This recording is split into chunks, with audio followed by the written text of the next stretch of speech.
dipersilakan duduk kembali.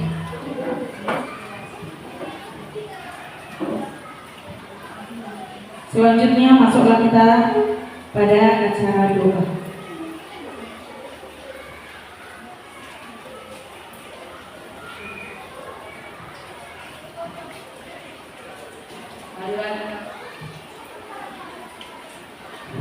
Marilah kita berdoa sesuai agama dan kepercayaan kita masing-masing. Na'udzubillahi minasyaitonir rajim. Bismillahirrahmanirrahim. Alhamdulillahi rabbil alamin. Wa bihi nasta'in wa ala umuri dunya waddin. Allahumma shalli ala Muhammad wa ala ali Muhammad.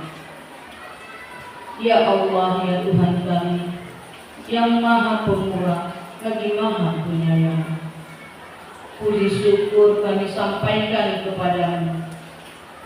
Pada siang hari ini kami berkumpul di sekolah kami ini. Kami memohon keberkahan-Mu dalam acara aksi nyata diseminasi budaya positif dari calon guru penggerak angkatan 11 di sekolah kami ini Kota Sibolga, yang akan memberikan dan menyajikan serta mengimplementasikan kegiatan-kegiatan pembelajarannya selama mengikuti pelatihan guru penggerak.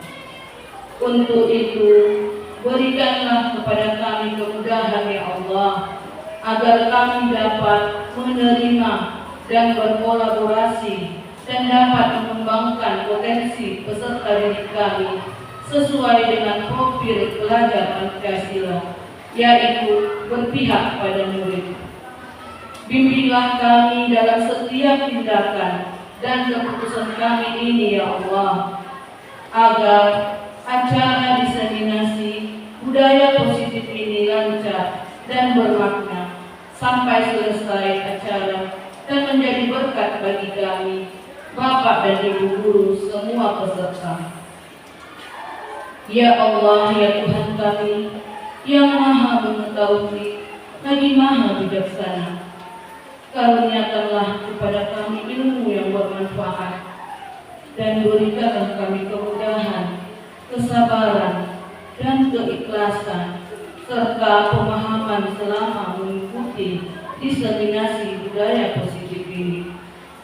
Janganlah Engkau palingkan hati kami setelah Engkau beri petunjuk. Rahmatilah kami, ampunilah segala dosa dan khilaf kami. Sehatkanlah kami bersama dengan orang-orang yang kami sayangi, dan mudahkanlah segala urusan kami ya Allah ke jalan yang Engkau ridhoi.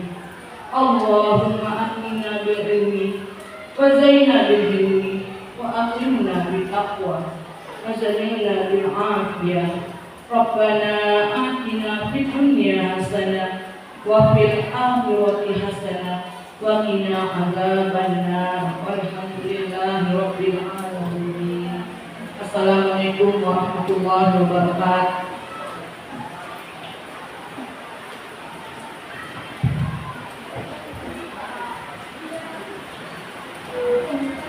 Masuklah kita pada acara kata sambutan dari Kepala Sekolah SD Negeri 085 1115 Sibolga. Kepada Ibu Kepala Sekolah, waktu dan tempat kami persilakan. Assalamualaikum warahmatullahi wabarakatuh. Salam sejahtera bagi kita semuanya. Yang saya hormati Ibu TGP yang telah hadir di sini, yang saya hormati Bapak Ibu rekan guru semuanya. Puji syukur kita panjatkan kepada Allah Subhanahu wa taala, Tuhan yang Maha Esa, karena kita masih diberi kesehatan, waktu, sehingga kita dapat menghadiri acara diseminasi budaya positif PGP angkatan 11 di Kota Sibolga, khususnya di Negeri 085115. Saya sebagai kepala sekolah sangat senang ketika di sekolah kita ini ada yang mengikuti calon guru penggerak. Sebelumnya sudah ada satu orang yang telah lulus, yaitu angkatan 10, yang sekarang ada 2 orang angkatan 11. atas nama Ibu Arifah Ani Panggabean dan Ibu Triwartina. Nah, yang berikutnya nanti akan ada lagi angkatan 12, mudah-mudahan nanti cepat dipanggil juga. Saya harapkan guru penggerak ini nanti bisa menjadi katalis perubahan di bidang pendidikan, khususnya di sekolah tercinta kita ini. Jadi Bapak Ibu yang nanti lulus TGP supaya bisa lebih mengaktifkan lagi komunitas belajar antara rekan guru. Kemudian membuka ruang diskusi dan kolaborasi antar guru dan meningkatkan pembelajaran juga saya harapkan bisa mewujudkan visi-misi sekolah kita. Bapak Ibu CGP yang tadinya belum ikut dalam pembelajaran CGP ini, saya harapkan setelah lulus nanti supaya memiliki kematangan emosi, kematangan moral juga, sehingga itu nanti akan berdampak juga kepada meningkatnya pembelajaran kita di sekolah ini. Saya rasa tidak banyak yang mau saya sampaikan. Saya berdoakan supaya Bapak Ibu yang akan ikut CGP ini supaya sukses dan berhasil nantinya lulus, dan saya harapkan kepada rekan guru yang lainnya juga supaya mengikuti jejak rekan-rekan kita yang sudah ikut CGP ini untuk di tahun berikutnya. Demikian saya akhiri dengan Assalamualaikum warahmatullahi wabarakatuh.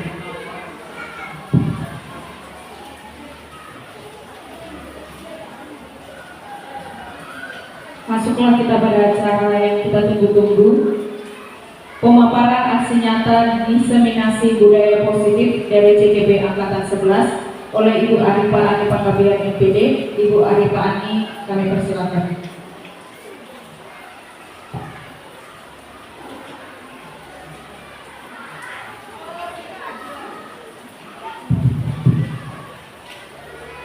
Bismillahirrahmanirrahim. Assalamualaikum warahmatullahi wabarakatuh. Selamat siang Bapak Ibu Guru SD Negeri 085115. Di sini izinkan saya sebagai calon guru penggerak Angkatan 11 akan merefleksikan diseminasi budaya positif di SD Negeri 085115 di Polda sebagaimana yang telah kami laksanakan dalam kegiatan LMS.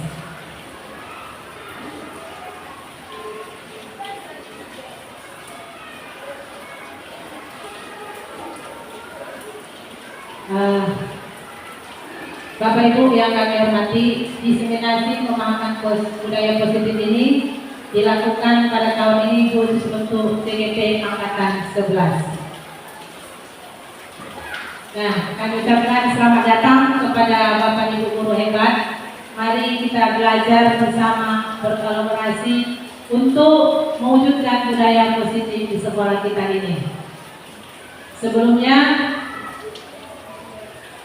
adapun tujuan dalam diseminasi ini adalah pertama, menciptakan dan menumbuhkan budaya positif pada semua warga sekolah seperti religius, semangat aktif kreatif, budaya, serta menghargai teman.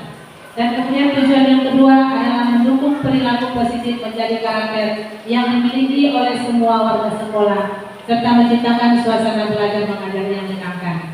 Namun Bapak Ibu, untuk mengawalinya kita akan ice breaking dulu. Kita bergembira dulu ya Bapak Ibu supaya kita bisa relax.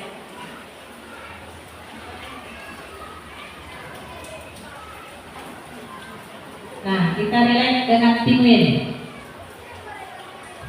Ya, ayo Bapak Ibu, kita sambil tepuk tangan.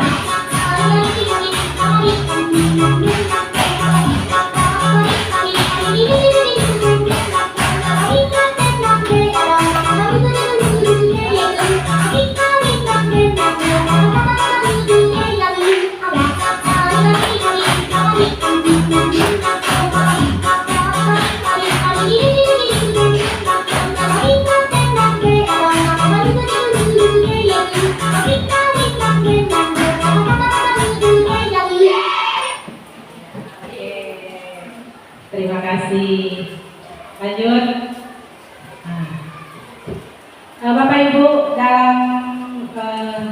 diseminasi budaya positif ini kita akan mempelajari ada enam nanti. Yang pertama yaitu disiplin positif dan nilai-nilai kebajikan.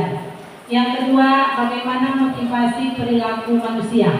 Dan yang ketiga nanti kita akan mengadakan keyakinan kelas di sekolah. Kemudian apa kebutuhan dasar manusia. Dan yang kelima, 5 posisi kontrol seorang guru. Dan yang keenam adalah segitiga restitusi. Lanjut Bu.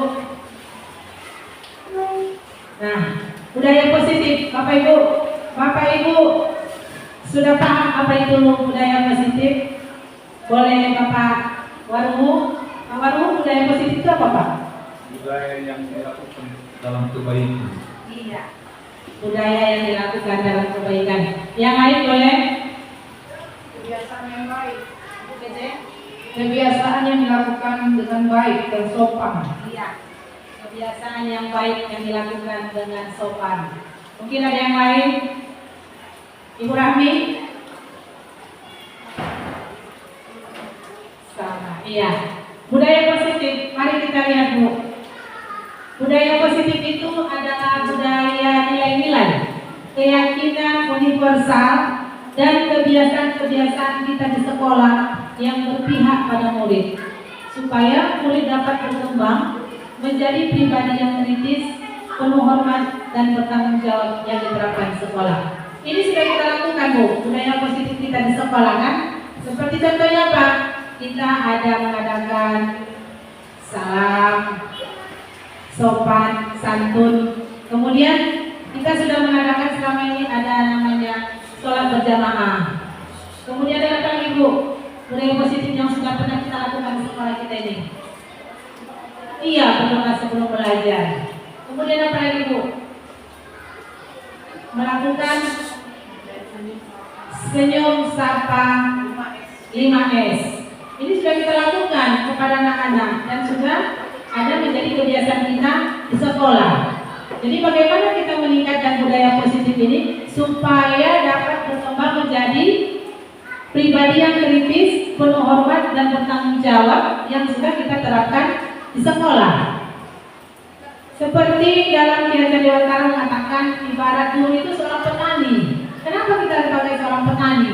Karena seorang petani itu apabila dia menanam padi, dia akan melihat bibit apa yang akan ditanamnya, dan kemudian dia akan tahu bagaimana cara supaya bibit tanaman itu bisa tumbuh dengan baik. Nah, seperti itulah kita Bapak Ibu di sekolah ini.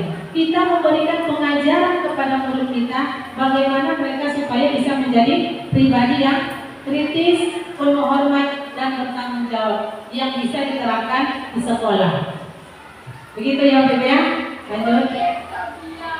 Nah, sekarang perubahan dengan paradigma baru itu, kita selama ini hanya melakukan budaya positif itu seperti apa? Sekarang perubahan baru itu, untuk membangun budaya positif, sekolah itu perlu menyediakan lingkungan yang positif.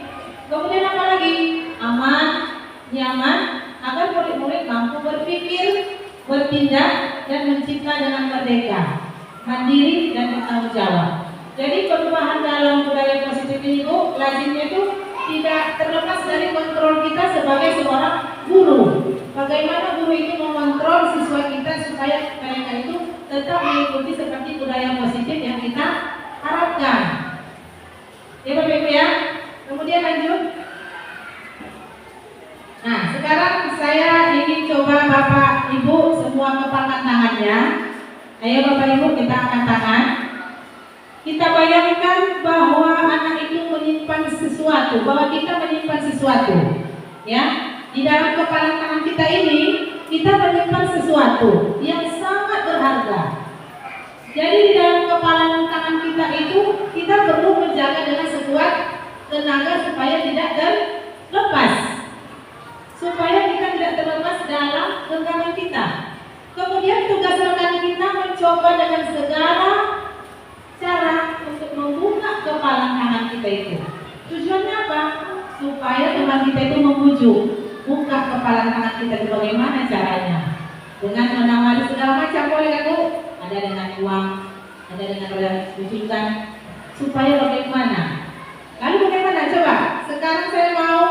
Ibu ABAH dengan Ibu Rahmi melakukan dengan cara bagaimana supaya terbuka kepala tangan yang Ibu genggam itu? Coba, Ibu PJ dengan Ibu Triyanti, rayu bagaimana dengan segala cara supaya bagaimana kepala tangan itu terbuka. Ini nanti ada harus dengan kontrol kita, Bu. Ayo Bu, silakan. Boleh Pak Waruhu dengan Ibu Triyanti. Iya. Pak Waruhu pegang kepala tangannya. Sekarang Ibu Royanti yang merayu supaya kepala tangan Bapak yang Bapak simpan di dalam bisa terbuka. Bagaimana caranya? Ayo silakan Bu Royanti ke depan dulu. Apa Pak Waruhu boleh? Silakan Pak. Ilayu saya. Iya. Kau salah udah dua saya. Ini nanti ada hubungannya dengan kontrol kita Pak sebagai seorang Kamu guru. udah lah. Ayo Pak, biar semangat kita. Iya. Atau mungkin Pak Waruhu dulu yang merayu kalau Ibu Royanti supaya terbuka kepala tangan. Ayo Bu, silakan. Aku yang merayu lah. Boleh. Aku. Kasih dulu ya Pak ya, merah ya. Berarti bisa pula aku selalu karena aku yang merayu kan? Iya. Sekarang yang memegang Yang berdua. silakan. Oh, karena bukan di kanan kau. Dibuka dulu. Nah, bagaimana ini? Ada sesuatu yang berkaitan. Kira-kira apa? Ayo. Bagi dua kita dong.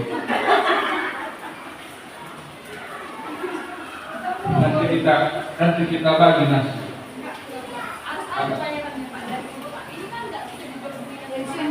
Oh begitu ya. Harus dibayar ya. Apalah kalau begitu. Ternyata berhasil Pak. Berhasil? Belum. Belum berhasil. Dicoba lagi Pak. Dicoba sekali lagi.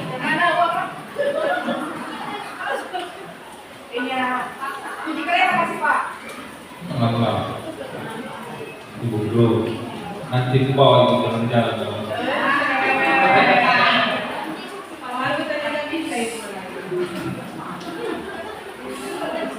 Jangan ibu dulu ke sana. Senyum dia melihat kita ini dua.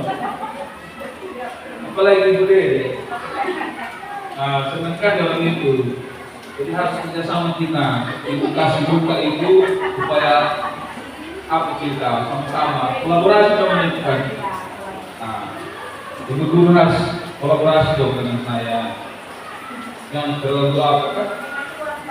Biar kita sama-sama menang. Ya ibu.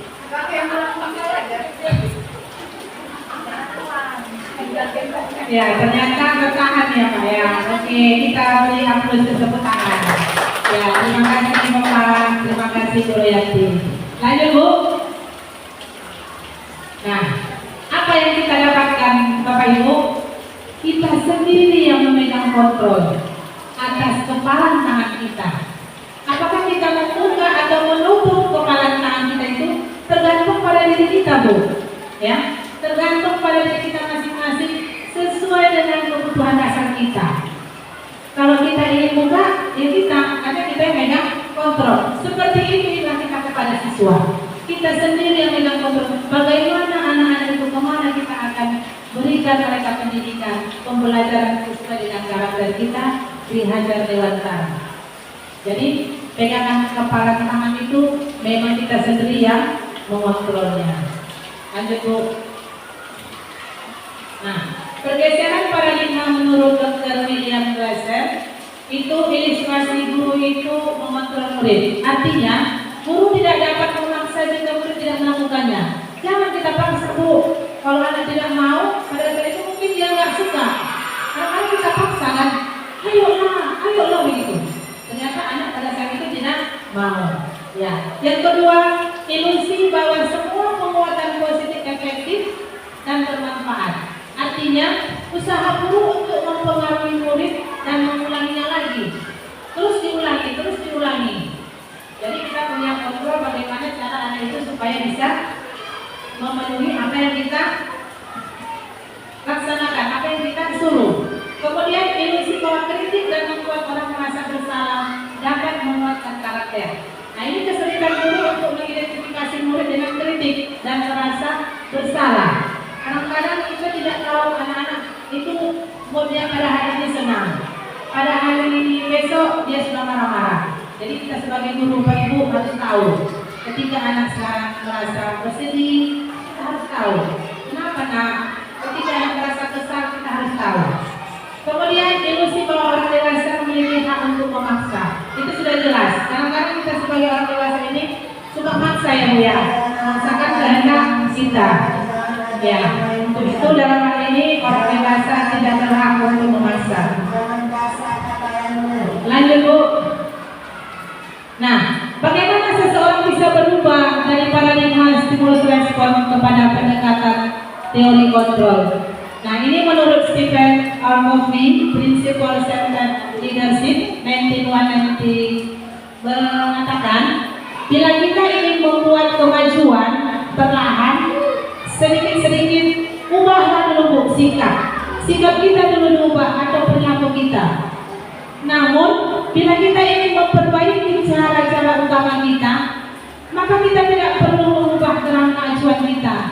Ubahlah bagaimana Anda melihat dunia, bagaimana Anda berpikir tentang manusia. Ubahlah paradigma kita. Skema pemahaman dan penjelasan aspek-aspek tertentu tentang realitas. Ini kalau kita lihat stimulus respon, realita kebutuhan kita sama. Sekarang tidak lagi. Bagaimana? Kebutuhan kita berbeda. Kebutuhan Ibu PJ dengan Ibu Royanti tidak sama. Sama Bu? Tidak kan? Kemudian semua orang melihat hal yang sama. Bagaimana menurut Ibu PJ? Semua orang melihat hal yang sama. Tidak sama ya. Jadi dalam teori kontrol setiap orang memiliki gambaran yang berbeda-beda. Cara pandang kita berbeda-beda. Kemudian kita mencoba mengubah orang agar berpandangan sama dengan kita. Itu tidak boleh. Itu namanya memaksa. Memaksakan kehendak kita. Jadi kita berusaha memahami pandangan orang tentang dunia. Kita tidak boleh memaksakan. Kemudian perilaku buruk itu dilihat sebagai suatu kesalahan. Berarti hanya melihat sisi kesalahan saja. Dalam teori kontrolnya bagaimana? Semua perilaku memiliki tujuan. Ya. Kemudian stimulus respon orang lain bisa mengontrol kita. Kita merasa orang lain bisa mengontrol saya. Namun dalam teori kontrolnya hanya kita yang bisa mengontrol diri kita. Seperti yang kepala tangan tadi. Tidak bisa orang mengontrol diri kita Bu. Hanya kita yang mengontrol. Itu dalam teori kontrolnya. Kemudian pemaksaan Anda pada saat berusukan gagal. Kita terus memaksa seperti tadi ya, yang dilakukan oleh Pak Waru terhadap Ibu Royanti. Nah, kolaborasi dan konsensus menciptakan pilihan-pilihan baru. Berarti kita mencari untuk pilihan yang baru lagi. Model berpikir menang kalah. Teori kontrol bagaimana? Model berpikir menang-menang. Lanjut Bu. Nah, sekarang disiplin positif. Apa sih itu disiplin positif? Boleh? Ibu Royanti, apa arti disiplin positif itu? Ibu Triyanti.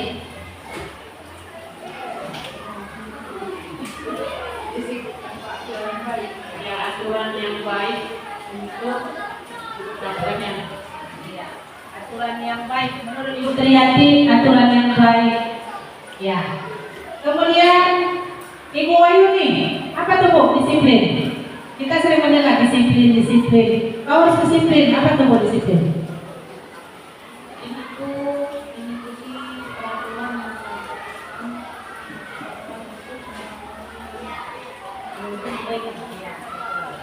Ya, disiplin untuk ditaati ya. Mari kita lihat, lanjut Bu, apa itu review disiplin. Nah, disiplin positif itu adalah sesuatu yang dilakukan seseorang pada orang lain untuk mendapatkan kepatuhan. Apa tujuannya? Untuk menjadi orang yang mereka inginkan dan menghargai diri sendiri dengan nilai-nilai yang mereka percaya. Lanjut Bu. Nah, nilai-nilai kebajikan universal itu ada di dalam profil pelajar Pancasila. Kita sudah tahu Bu, apa itu profil pelajar Pancasila? Yang pertama apa Bu? Beriman dan bertakwa kepada Iya. Yang kedua,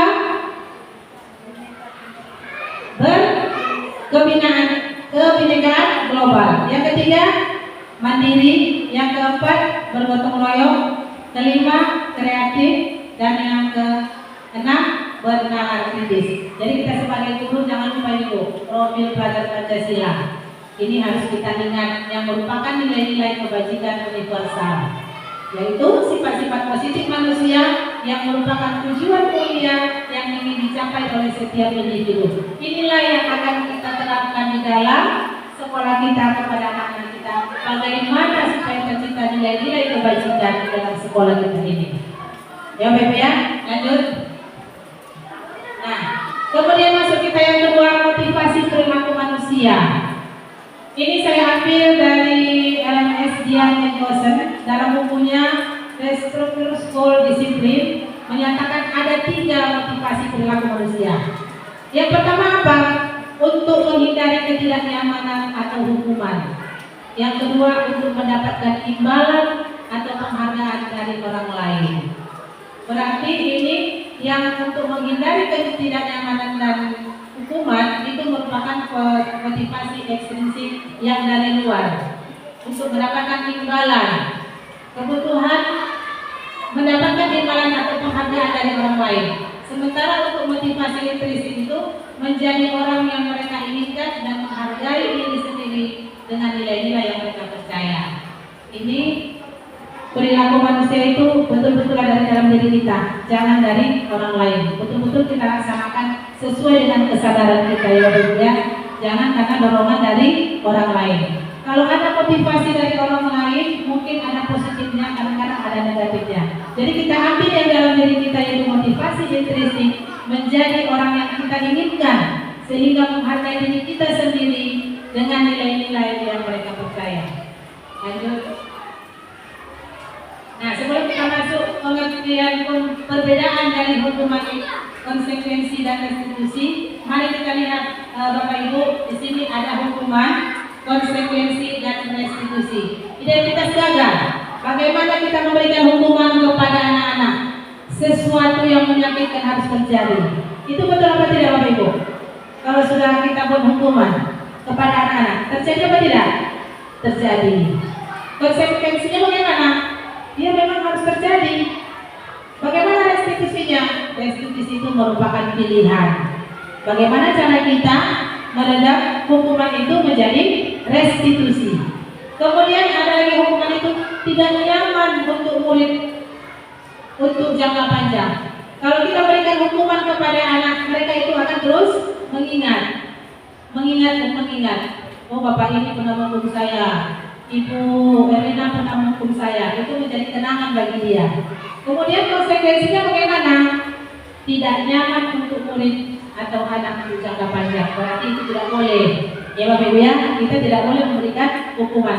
Restitusinya bagaimana? Kita kuatkan murid, kita beri pemahaman, jangan kita berikan hukuman. Kemudian di dalam hukuman, korban mendapatkan keadilan. Itu merasa dia bangga si anaknya akan menemukan, karena dia sudah menjadi korban mendapat keadilan. Sementara yang lain bagaimana? Nah, di samping bentuk konsekuensinya bagaimana? Korban bisa diabaikan dan restitusinya korban mendapatkan ganti.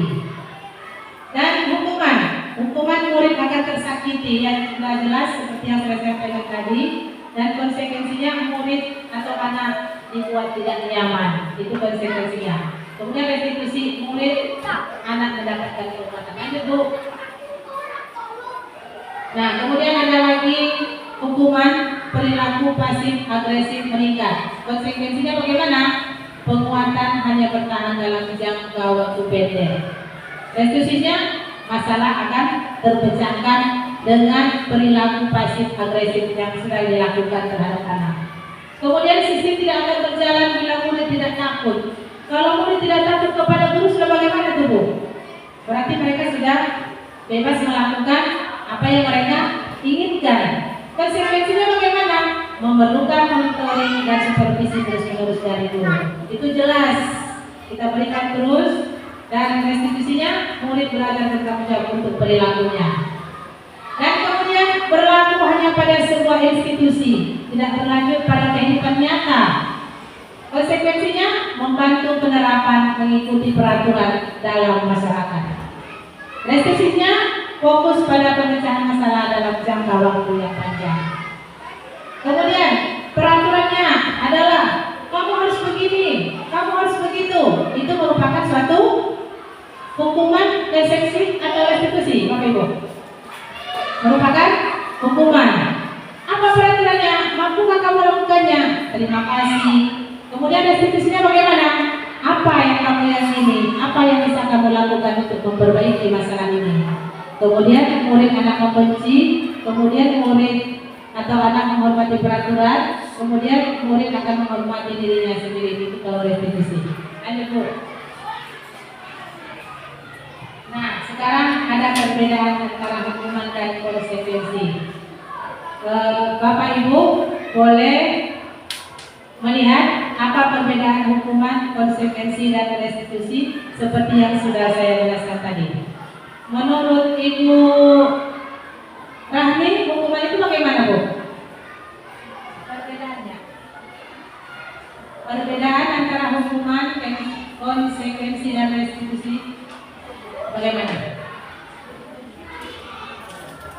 Hukuman itu dia berencana. Konsekuensi itu juga terencana tapi tidak disepakati. Sedangkan restitusi itu kondisi bagi murid untuk memperbaiki kesalahan mereka.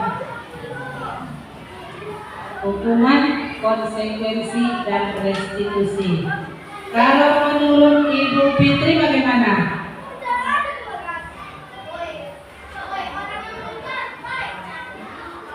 Kalau hukuman itu menurut saya bersifat tidak terencana atau terjadi secara tiba-tiba untuk murid. Kalau konsekuensi bersifat terencana atau yang sudah disepakati bersama murid dan guru. Sedangkan restitusi adalah proses menciptakan kondisi bagi murid untuk memperbaiki kesalahannya. Susah begitu. Ya. Hukuman itu tiba-tiba Bu. Ada kita rencanakan hukuman itu Bu. Besok aku menghukum si Ano, si B, karena dia datang terlambat. Padahal dia terlambat. Ya kan Bu? Ya kan Pak? Besok saya hukum si C karena tidak membawa buku. Ternyata dia bawa buku. Itu tidak terencana. Ya Bu ya? Tiba-tiba datang. Kita memberikan hukuman kepada anak kita, murid. Dan tidak tahu apa yang akan terjadi dan tidak dilibatkan. Tidak dilibatkan orang lain. Kemudian hukuman itu bersifat satu arah kepada hanya satu subjeknya saja, objeknya. Kemudian dari pihak guru memberikan dan murid hanya menerima suatu hukuman tanpa melalui suatu kesepakatan. Itu hukuman itu disepakati atau tidak Bu? Hah? Bagaimana begini? Hukuman itu disepakati atau tidak? Tidak. Kenapa Bu? Karena hukuman itu bersifat tiba-tiba. Iya. Tidak disepakati Bapak Ibu. Tiba-tiba itu hukuman itu. Ketika anak melanggar peraturan, kita akan memberi hukuman. Ya, secara tiba-tiba. Dan konsekuensi bagaimana? Bersifat terencana. Berarti sudah ada atau murid itu sudah disepakati, sudah dibahas dan disetujui oleh murid dan guru. Itu konsekuensinya. Ini nanti akan kita terapkan untuk dalam keyakinan kelas. Kemudian restitusi. Restitusi itu apa? Proses menciptakan kondisi bagi murid untuk memperbaiki kesalahan mereka, untuk tidak mengulangi kembali lagi. Berarti Bapak Ibu paham ya apa perbedaan hukuman, konsekuensi, dan restitusi. Lanjut Bu. Iya, di sini saya akan bagi kertas, Bapak Ibu boleh buat nanti mencatat nomor 1 100 kali, nomor 2 lari mengelilingi, nomor 3 membersihkan, 4 murid, 5 mengertikan, 6 bersemur, 7 murid, 8 berdiri, 9. Berarti 9 ya Bapak Ibu ya.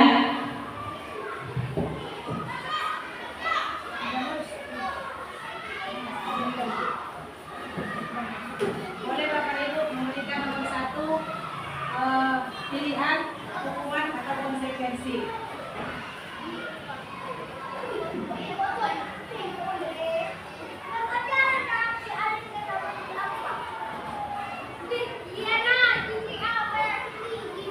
Ayo silakan Bapak Ibu, nomor 1 apa hukuman atau konsekuensi? Nomor 2-nya.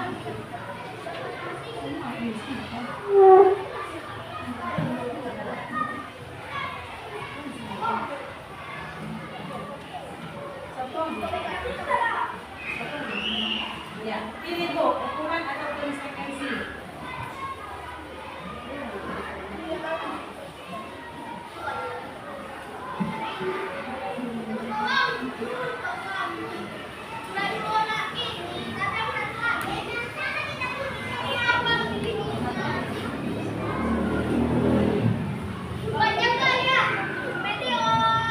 Nomor 1, mencatat 100 kali di dalam buku kalimat saya tidak akan terlambat lagi karena terlambat ke sekolah.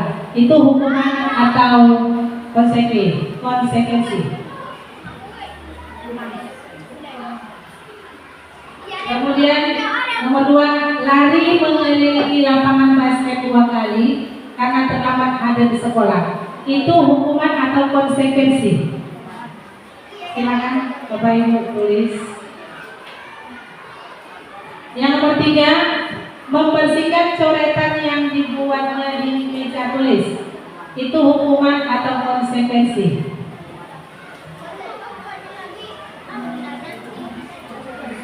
Yang keempat, murid diminta untuk push up 15 kali karena tidak menggunakan masker ke sekolah. Itu hukuman atau konsekuensi. Lanjut nomor 6. Nomor 5 ya? Nomor 5 Bapak ya? Ya. 5, menggantikan kertas tugas teman yang telah dicoret-coret. Hukuman apa konsekuensi? 6, berjemur di lapangan basket pukul 12 siang karena mengobrol dengan teman. Hukuman atau konsekuensi. 7, murid diminta bertelanjang kaki sepanjang hari karena tidak menggunakan sepatu warna hitam sesuai peraturan sekolah.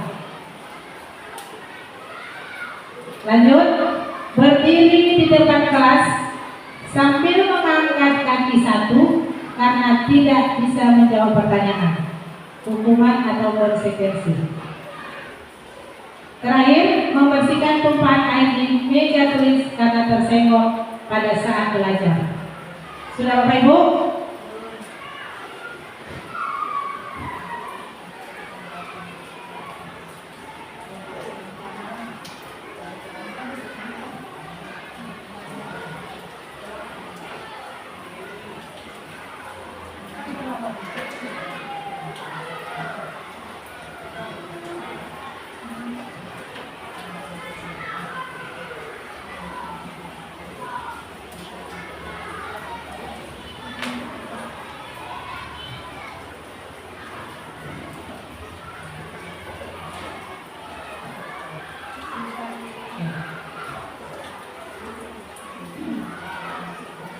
Baik, Bapak Ibu, kita lihat nomor 1. Tunggu ya. Sudah Bapak Ibu? Kalau Ibu ini mencatat 100 kali di dalam buku kalimat, saya tidak akan terlambat lagi karena terlambat ke sekolah. Itu hukuman atau konsekuensi?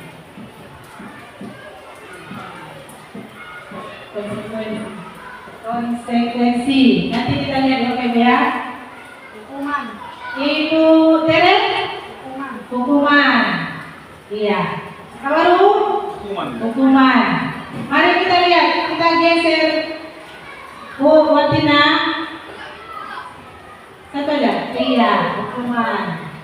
Yang kedua, hukuman. Oke. Yang ketiga, konsekuensi. Keempat, iya, hukuman. Yang kelima, iya, lanjut.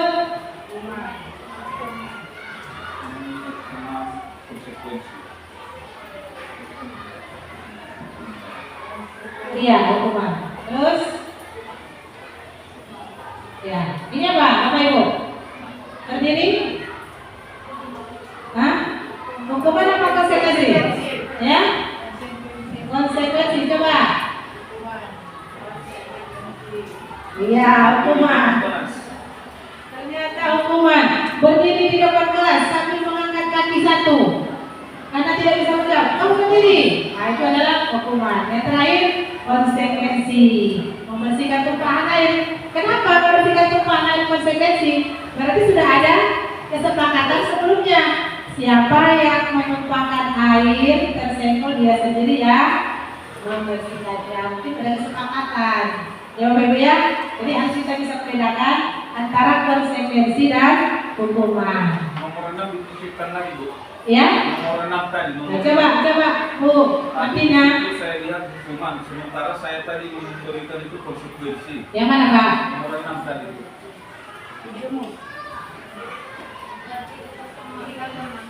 Iya. Mengganti kertas tugas teman yang telah dicoret-coret. Menurut saya itu konsekuensi. Iya, konsekuensi Pak, pas. Tapi tadi hukuman bilang. Enggak, ini konsekuensi Pak. Ya? Betul semua Pak Waru. Iya, kita beri tepuk tangan Pak Waru. Betul. 100 cinta. Ada yang 100 lagi Bapak Ibu? Iya, 100 semua. Berarti Ibu guru hebat ini semua. Lanjut Bu Martina.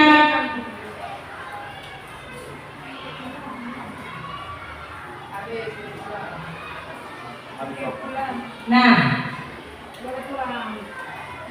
ini sudah ya dihukum oleh penghargaan.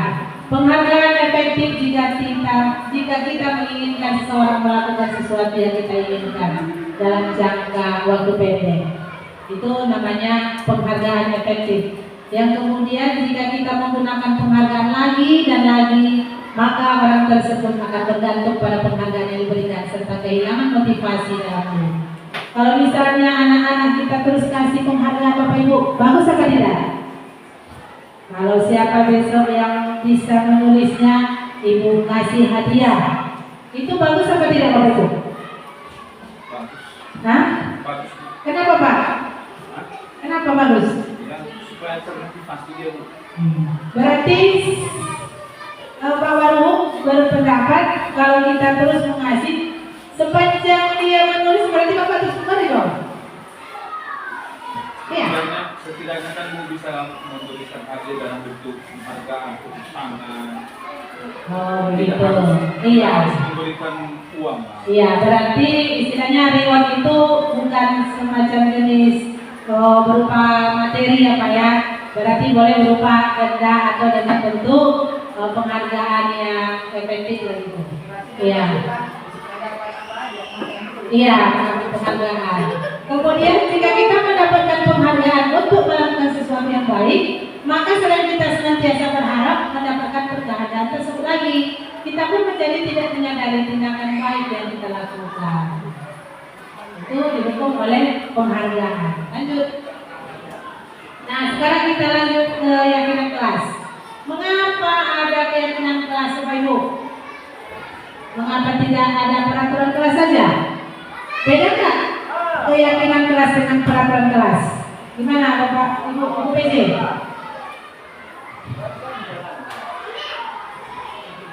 Keyakinan kelas dengan peraturan kelas, kalau menurut saya kekarapannya bisa jadi sama, karena itu sesuai dengan kesepakatan yang telah dibuat oleh guru dengan siswanya. Itu menurut saya. Sesuai dengan kesepakatan oleh siswanya. Kalau Ibu tanya dulu, apa beda keyakinan kelas dengan peraturan kelas, Bu?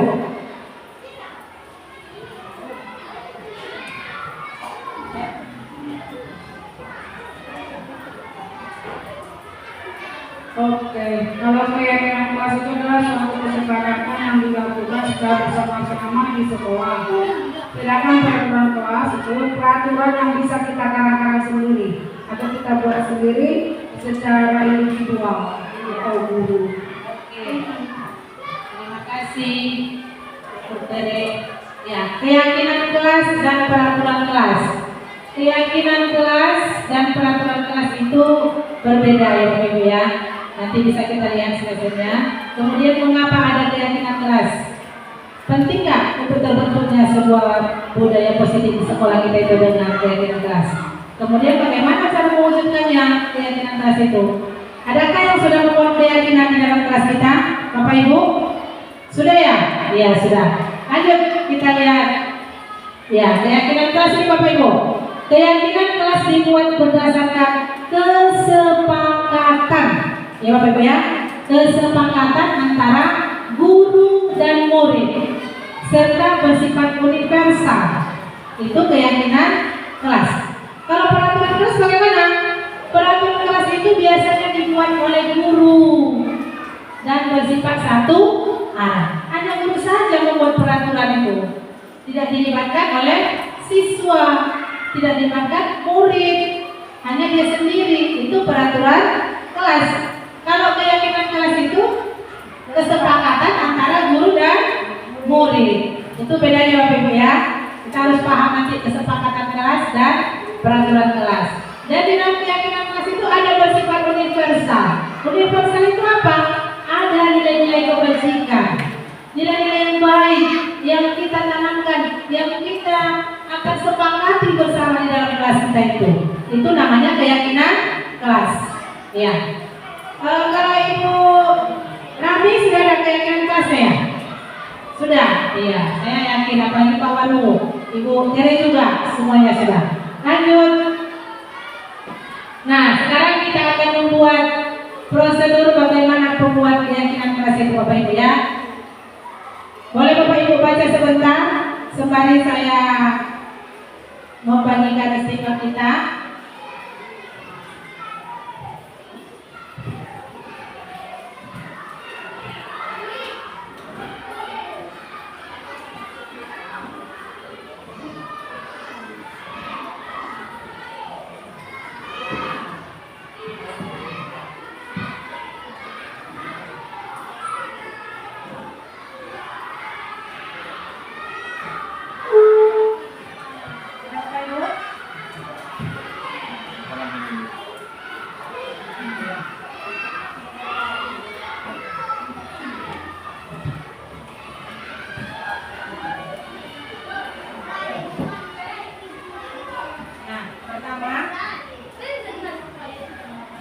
Pertama, kita persilakan dulu murid-murid kelas kita untuk berpendapat tentang peraturan. Kita buat dulu Bapak Ibu peraturan yang bisa kita terapkan di sekolah kita ini.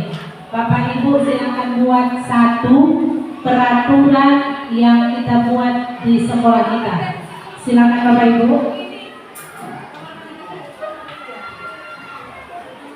Peraturan ini boleh bersifat positif, boleh bersifat negatif. Diawali dengan jangan, boleh.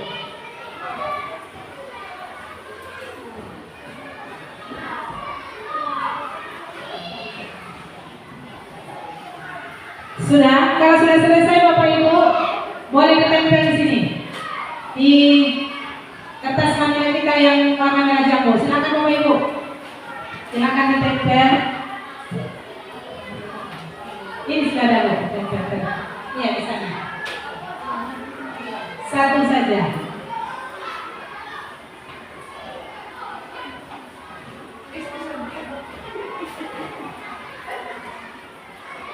Kita akan buat keyakinan kelas Bapak Ibu ya.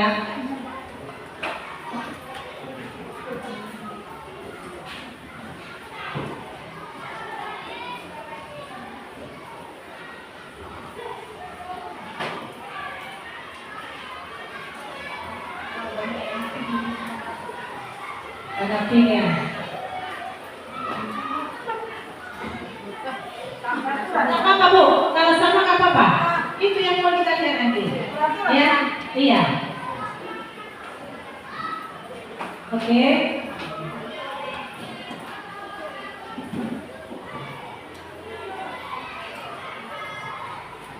Nah, nomor 1 kita sudah persilakan. Yang kedua kita sudah catat. Yang ketiga kita ganti kalimat-kalimat dalam bentuk negatif itu menjadi positif. Boleh kita baca di sini. Datang tepat waktu. Ya Bapak Ibu ya. Pertama datang tepat waktu. Kemudian masuk lonceng pukul 7.15. Jangan memakai pakaian olahraga jika belum masuk pelajaran olahraga. Datang tepat waktu. Berarti datang tepat waktu ada 2. Oke. Masuk sekolah tepat waktu. Saling menyayangi, tidak membuli teman. Datang tepat waktu, buanglah sampah pada tempatnya. Dilarang ribut. Nah, selanjutnya kita tinjau kembali yang sudah kita catat tadi. Saya minta Ibu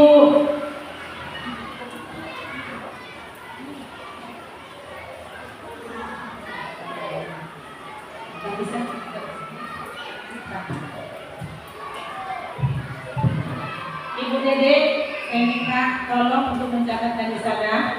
Nanti Bapak Ibu boleh suruh murid-muridnya sebagai sekretaris untuk mencatat.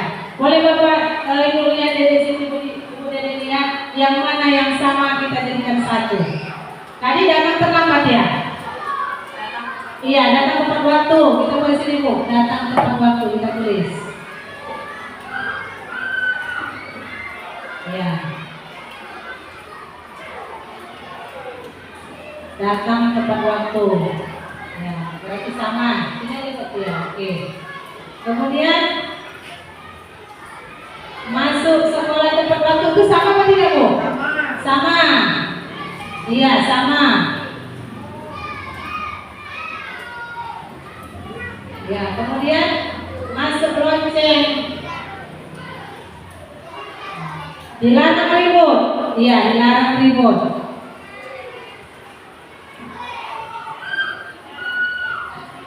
Oke. Saling menyayangi.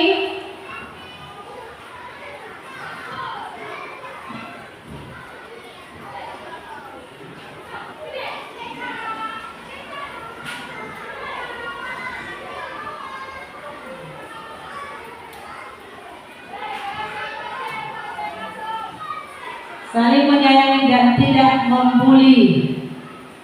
Iya. Selanjutnya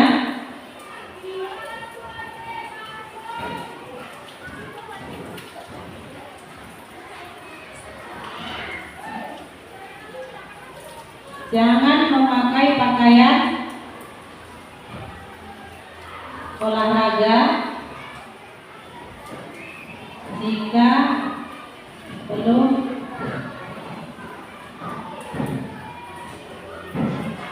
masuk pelajaran olahraga. Oke. Berarti dari tadi yang peraturan keras yang sudah Bapak Ibu sampaikan, kita ambil menjadi 4. Ya Ibu ya. 4 yang sudah menjadi kesepakatan kita. Lanjut Bu.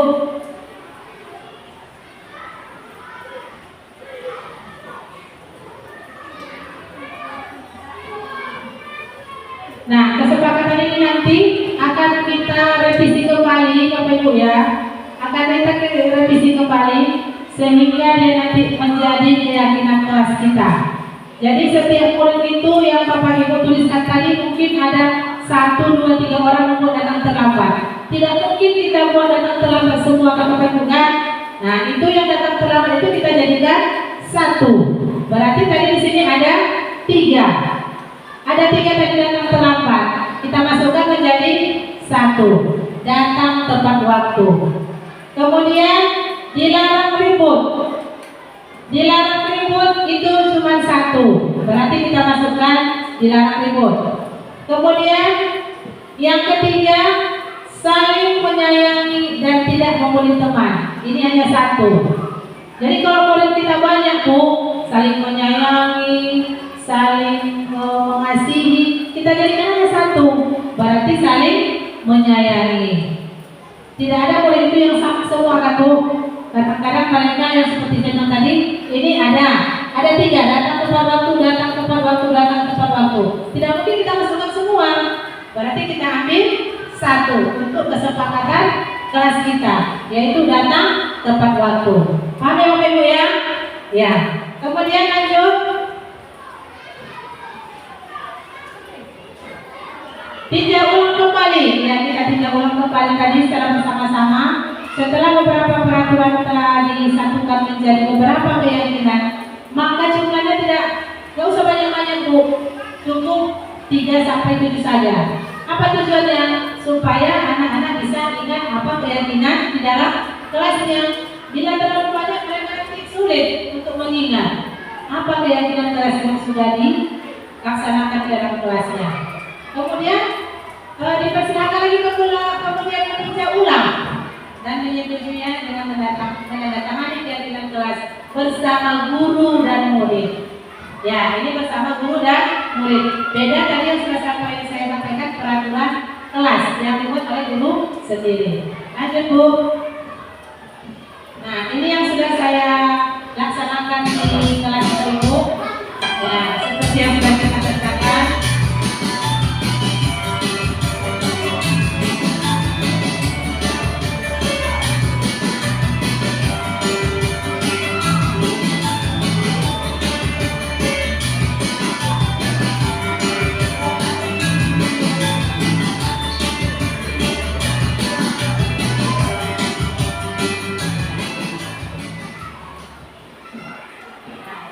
Yang kita sudah laksanakan. Lanjut Bu. Terus ya, kemudian seperti yang sudah dituliskan tadi, ya lanjut. Kita revisi, kita ulang kembali kesepakatan kelasnya.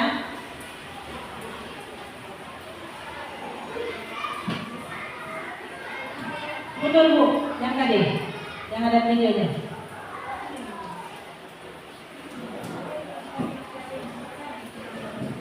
Iya.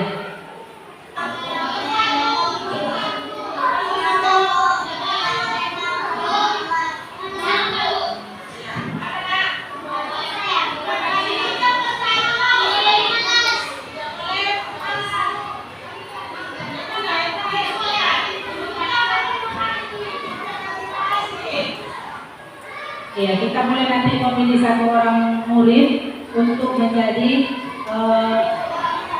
sekretaris kita, menuliskan apa-apa yang menjadi keyakinan dalam kelas kita.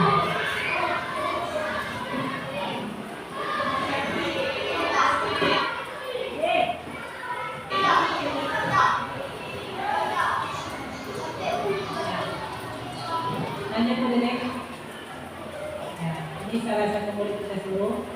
Kemudian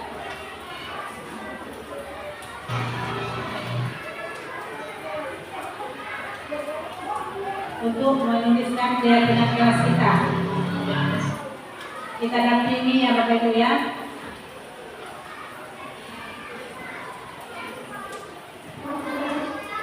Lanjut Bu Dede. Nah ini, apa nilai kebajikan atau keyakinan yang ingin diangkat dari peraturan tadi? Nah sudah saya sampaikan tadi Bapak Ibu kan, menggunakan helm saat mengendarai motor. Itu nilai kebajikannya apa?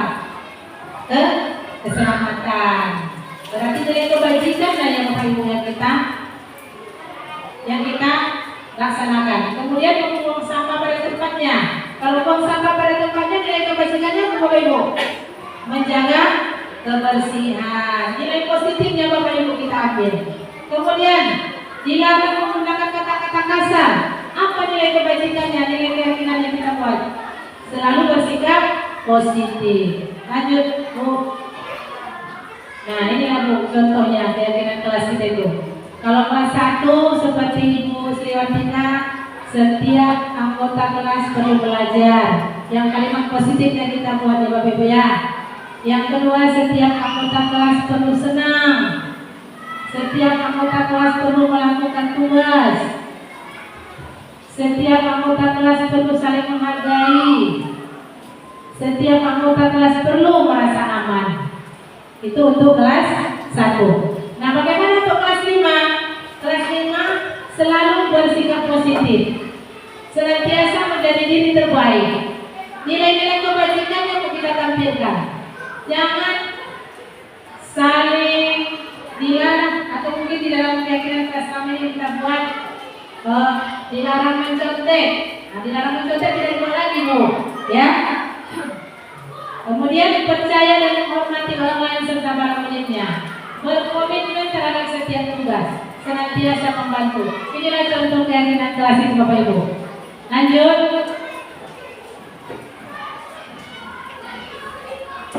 Nah, kebutuhan dasar manusia. Coba Bapak Ibu lihat, akan dibaca kebutuhan dasar manusia itu apa? Ibu Ambar. Ibu Ambar ini guru wali kelas 2 Bu, di SD Pelita Hati. Dia bingung menghadapi salah satu murid di kelasnya, si Doni. Beberapa anak di kelas 2 kelihatan kepalanya dan mengeluh, dan si Doni itu sering meminta apa? Bekal makan siang dengan paksa. Nah, jika kita menghadapi situasi seperti itu Ambar, apa yang kita lakukan? Menurut Ibu, kira-kira apa alasan si Doni melakukan itu? Ayo PD. Doni tidak membawa bekal makanan siangnya. Makanya dia minta paksa dari kawannya. Alasan Doni ya, alasan Doni meminta karena tidak membawa bekal. Kalau Ibu Yuni,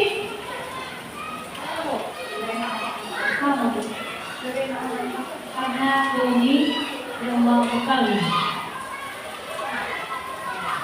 Karena Doni tidak membawa bekal, maka dia paksa kawannya. Ayo Bu. Nah, kebutuhan dasarnya adalah segala sesuatu yang kita lakukan untuk mendapatkan apa yang kita inginkan. Seluruh tindakan yang kita lakukan memiliki tujuan. Berarti si Doni tadi ada tujuannya kan Bu, untuk meminta makanan kawannya. Apa tujuannya? Nah, dan segala usaha terbaiknya yang telah kita lakukan agar kebutuhan dasar itu terpenuhi. Karena lapar, iya. Nanti Bu, nanti kita akan dapat jawabannya. Nah, coba dulu nomor 1, apa itu Bu? Ya, ya. Nomor 2, ya. 3,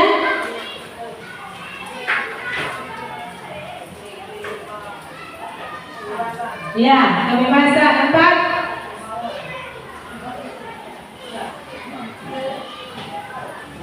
4, Bu.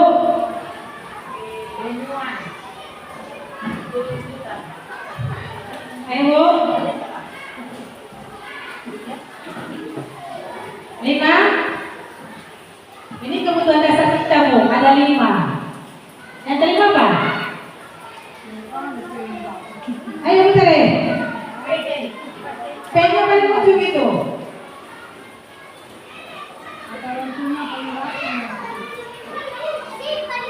Mari kita lihat jawabannya. Lanjut. Nah, ini dia. Nomor 1, kesenangan. Kebutuhan untuk merasa senang. Berarti si Doni itu senang dia Bu mengambil makanan temannya. Itu merupakan suatu kebutuhan bagi dia. Yang kedua, cinta kasih sayang. Kebutuhan itu untuk diterima, memberi dan menerima kasih sayang.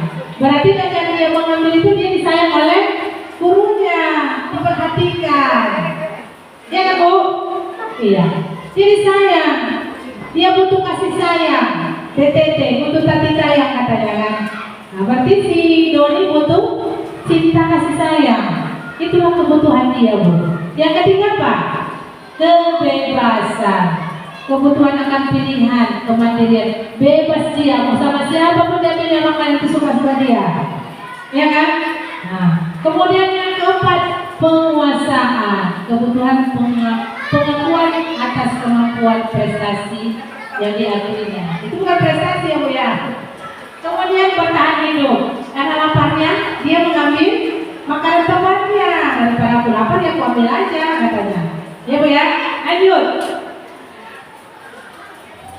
Nah ini ada kebutuhan dasar kita menurut teori William Glasser yang seperti sudah saya sampaikan tadi. Pertama apa tadi Bu? Kebutuhan dasar kita bertahan hidup. Yang kedua, Bu, kesenangan. Yang ketiga, iya, kebebasan bebas. Itu kebutuhan kita. Yang keempat, iya, kasih sayang merasa diterima. Yang kelima, penguasaan. Kita harus tahu tuh kebutuhan dasar kita sebagai manusia. Lanjut. Nah, kebutuhan dasar bertahan hidup survival. Apa itu? Makanan, pakaian, tempat tinggal, keamanan, dan kesehatan. Itu merupakan kebutuhan hidup untuk bertahan hidup, survival. Yang kedua, kasih sayang dan rasa diterima, yaitu dipedulikan, disayangi, kerjasama menjadi bagian dalam kelompok. Yang ketiga, penguasaan, kebutuhan pengakuan atas kemampuan, harga diri, keinginan untuk dianggap berharga, diakui atas prestasi dan keterampilan kita, bisa jadi dengar dan dihormati. Kemudian yang keempat, bebas. Bebas dia mandiri, memiliki pilihan, mencoba hal-hal yang baru, mampu mengendalikan dirinya. Dan kemudian kesenangan, kebutuhan untuk merasa senang. Apa itu? Bermain, ya, tertawa, yang merasa senang. Lanjut Bu. Nah ini posisi kontrol guru yang kelima, yaitu seperti yang sudah saya sampaikan tadi, ada penghukum, ada pembuat rasa bersalah, ada sebagai teman, ada sebagai pemantau, dan ada sebagai manajer. Jadi kita guru ini memiliki 5 posisi kontrol Bu. Ya, bagaimana kalau sebagai penghukum itu? Bagaimana sebagai pembuat rasa bersalah? Bagaimana sebagai teman kita? Dan bagaimana kalau guru itu sebagai pemantau? Serta bagaimana kita sebagai manajer? Lanjut Bu. Nah ini sudah pernah nggak kita lakukan ini sebagai penghukum sambil pegang kayu apa Ibu? Tahu dia? Kalau penghukum lagi sekali lagi awas. Itu sebagai penghukum. Pembuat rasa bersalah, urusan anak itu disalahkan. Nggak pernah siap pekerjaanmu, selalu begini, selalu begitu. Urusan anak disalahkan. Kemudian sebagai teman, yang kita anggap saja anak kita sebagai teman Bapak Ibu. Kita mengontrol diri kita sebagai guru itu bisa menjadi teman bagi anak kita. Kemudian pemantau, kita mantau anak itu dalam belajar, dalam bermain, di dalam kelas atau di dalam lingkungan sekolah, kita pantau. Dan kemudian sebagai manajer, manajer itu kita ragu, kita yang mengatur, kita yang mengendalikan, kita yang membawa kemana anak-anak kita itu. Ya Bapak Ibu ya, lanjut. Nah, posisi kontrol seperti disampaikan tadi sebagai penghukum, menghardik sambil menunjuk-nunjuk, kemudian memberi hukuman baik fisik maupun fisiknya. Dampaknya apa kepada murid? Anak akan menjadi pendendam. Ibu ini pernah dulu pegang kayu di pungkungnya saya. Jadi tidak akan menyukai gurunya atau guru mata pelajarannya atau guru olahraganya atau bahkan guru agamanya juga yang memberi hukuman. Ibu agama pernah memukulku, ibu olahraga pernah menendangku. Itu menjadi memori dalam dirinya, menjadi dampak. Kemudian pembuat rasa bersalah, suaranya lembut, memelas, sedih, namun terkesan membuat siswa merasa bersalah. Pelan ibu itu bilang, tapi sudah di dalam hatinya. Apa dampaknya? Membuat itu merasa bersalah. Aku pernah melakukan ini ya. Gimana ya? Jadi anak itu akhirnya tidak percaya diri. Lanjut, sebagai teman, kita bisa menjadi teman kepada murid kita. Sering kita berbuat ceria, bersenda gurau, jangan marah-marah saja. Ya Bapak Ibu ya, kita sekali-sekali terus bergembira, menghangatkan suasana. Kemudian lanjut. Nah, sebagai pemantau, dampaknya murid merasa tidak nyaman. Kalau dipantau terus anak seperti kita ini Bapak Ibu, dipantau terus, apalagi sama kepala sekolah. Datang kita terlambat, dipantau kepala sekolah. kita pun merasa gak enak kalau Bapak Ibu kan. Nah, begitu juga anak-anak. Kalau dipantau terus, mereka merasa tidak nyaman. Kemudian manajer ini bagaimana? Mengajukan pertanyaan bermakna mungkin untuk mendapatkan solusi sendiri. Murid itu menjadi mandiri. Jadi yang bagus menjadi manajer. Lanjut Bapak Ibu. Nah, kita lihat Bapak Ibu. Video ini sebagai posisi pengumpul bagaimana?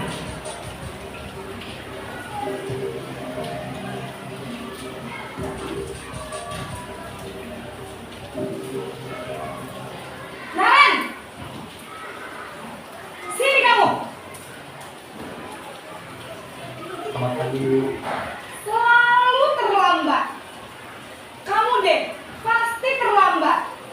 Maaf Bu, saya Apa? Apa coba? Alasan kamu apa lagi? Kapan sih kamu tidak terlambat? Malas sekali ya kamu jadi anak. saya Dasar pemalas. Gak kapok-kapok sih kamu. Sudah berapa kali terlambat? Sana, kamu keliling lapangan basket 2 kali. kenapa saya harus keliling lapangan basket Bu? Kenapa? Kamu melawan ibu. Berani-beraninya jawab. Sudah terlambat, masih berani jawab pula.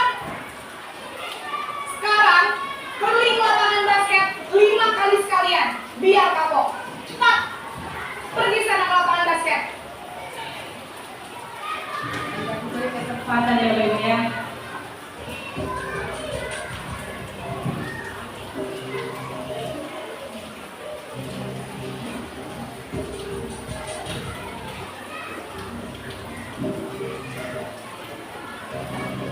Naren!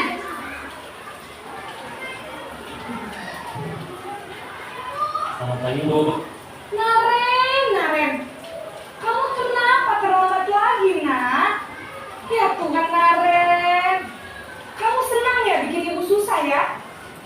Kalau kamu terlambat lagi, nanti ibu yang ditegur bapak kepala sekolah, nak. Disangka ibu tidak bisa membina kamu. Duh, gimana ini? Maaf Bu, Duh, Gusti Naren.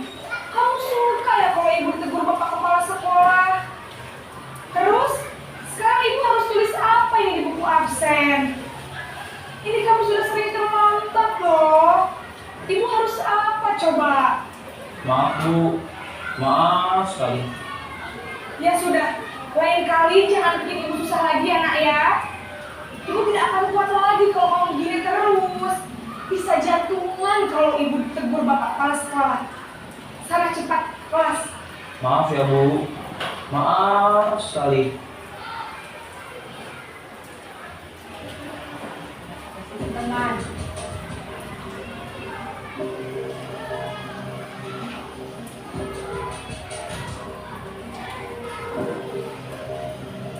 Naren!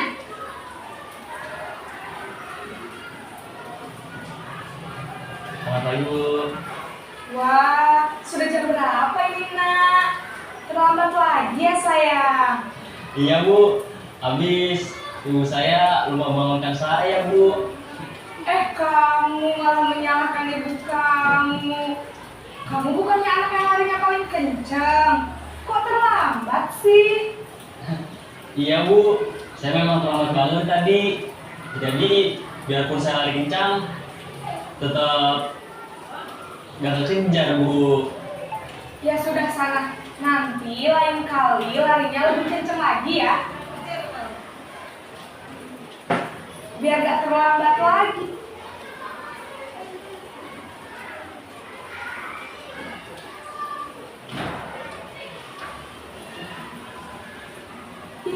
Bikin senang ibu demi ibu. Bisa? Kan? Bisa lah Bu. Tuh, Ya sudah sana sekolah, ibu beresin urusan absen kamu. Kamu ini ada-ada saja.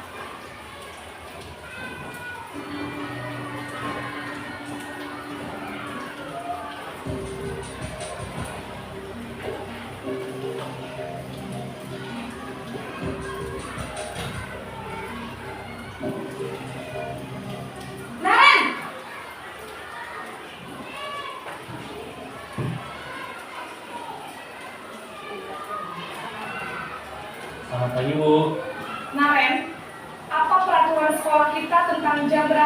harus masuk sekolah, nak?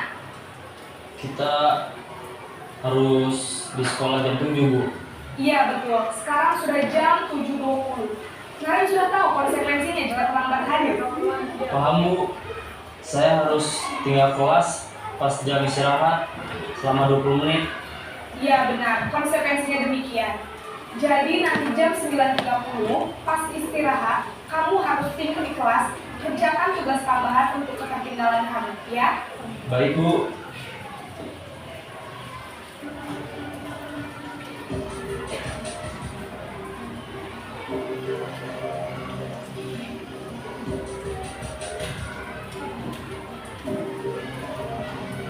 Naren!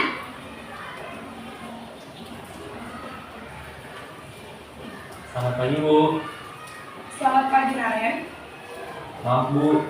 Saya terlambat. Iya, sekolah masuknya jam 7, sekarang sudah jam 7.20.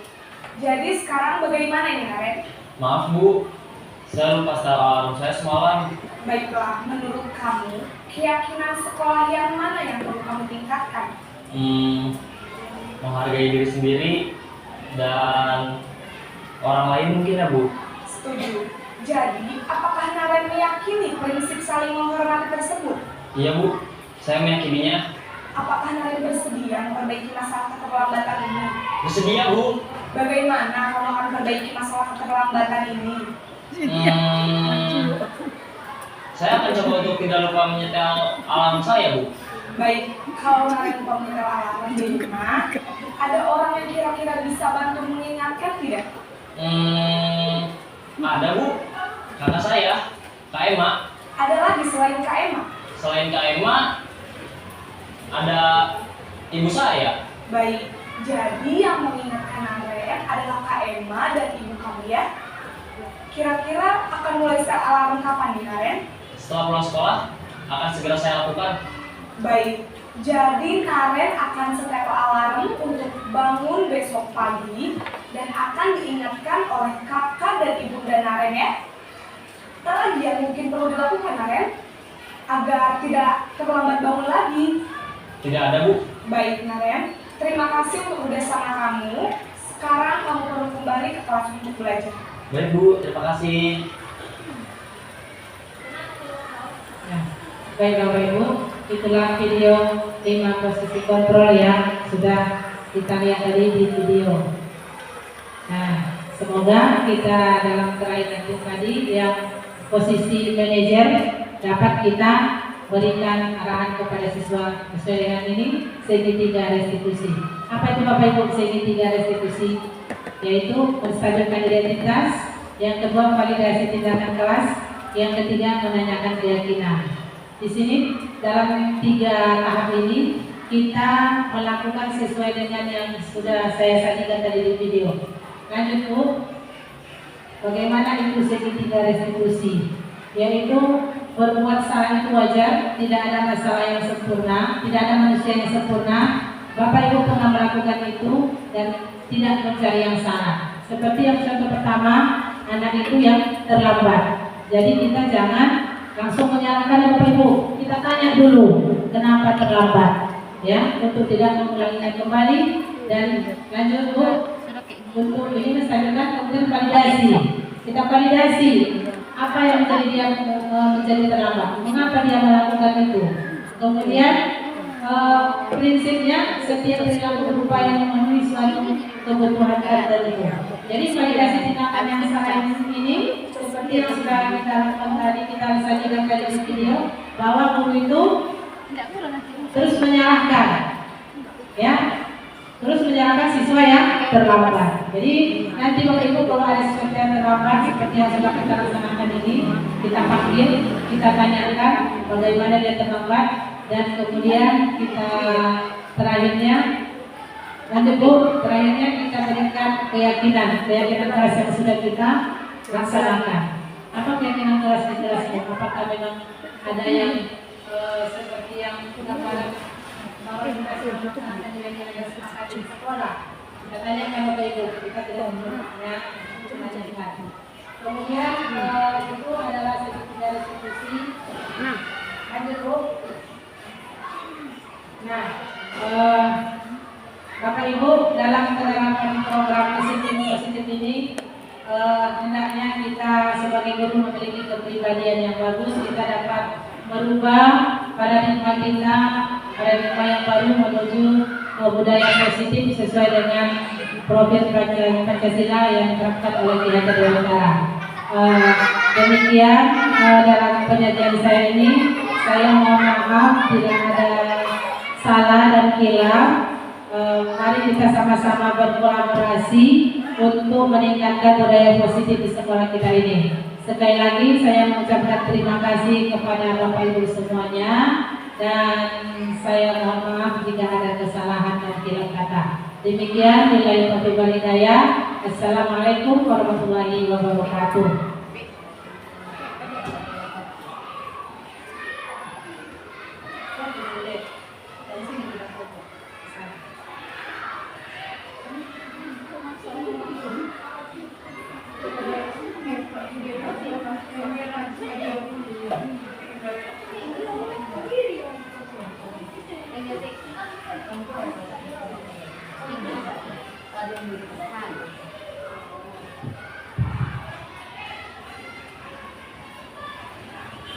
Baik, sekianlah kegiatan kita.